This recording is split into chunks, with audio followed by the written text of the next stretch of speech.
পুলিশের ভূমিকায় প্রশ্ন খোদ বিডিও, আক্রান্ত খোদ লালগোলার বিডিওর আবাসনে লাগাতার হামলার অভিযোগ। বিডিও দেবাশিস মণ্ডলের অভিযোগ, পুলিশের অভিযোগ জানিয়েও লাভ হয়নি, যদি পুলিশের পক্ষ থেকে অভিযোগ খারিজ করা হয়েছে।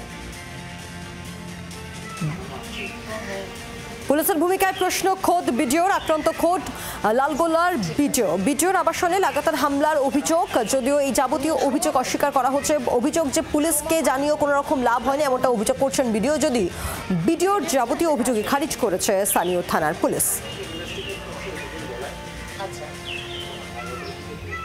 তো বুধবার গভীর রাতে মুখ বাঁধা অবস্থায় দুষ্কৃতীরা যেভাবে ইট পাটকেল ছুঁড়ে বিডিওর সরকারি আবাসনে যেভাবে আক্রমণের চেষ্টা চালিয়েছে নজিরবিহীনভাবে, সেই ঘটনায় এখনো পর্যন্ত দুষ্কৃতীরা অধরা। সেদিন দুষ্কৃতীরা যেভাবে নজিরবিহীনভাবে আক্রমণ চালিয়েছিল তার একাধিক কিন্তু নমুনা এখনো পর্যন্ত ছড়িয়ে ছিটিয়ে রয়েছে। ইটের টুকরো গত 1 মাস ধরে বিভিন্ন সময়ে বিভিন্নভাবে তার সরকারি আবাসনকে আক্রমণের চেষ্টা করা হয়েছে একাধিকবার। প্রশাসনিক প্রধান তার সরকারি আবাসন যখন আক্রান্ত হয় এবং সেই জায়গায় দাঁড়িয়ে কোনো দুষ্কৃতী গ্রেপ্তার হয় না, সেই জায়গায় সাধারণ মানুষের নিরাপত্তা কোথায়, উঠছে বড় প্রশ্ন। পুলিশি সহায়তা চেয়েছেন একাধিকবার, কিন্তু সেভাবে এখনো পর্যন্ত কোনো সদর্থক ভূমিকা কিন্তু পুলিশ প্রশাসনের পক্ষ থেকে আসেনি।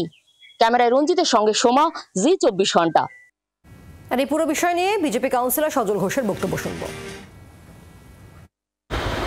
ভাবতে পারছেন কোন রাজ্যে বাস করছি আমরা? একজন লালগোলার বিডিও, তিনি বলছেন তার ওপর লাগাতার তার বাড়ির ওপর হামলা চলছে, নিয়মিত হামলা চলছে, পুলিশকে জানিয়ে লাভ হয়নি।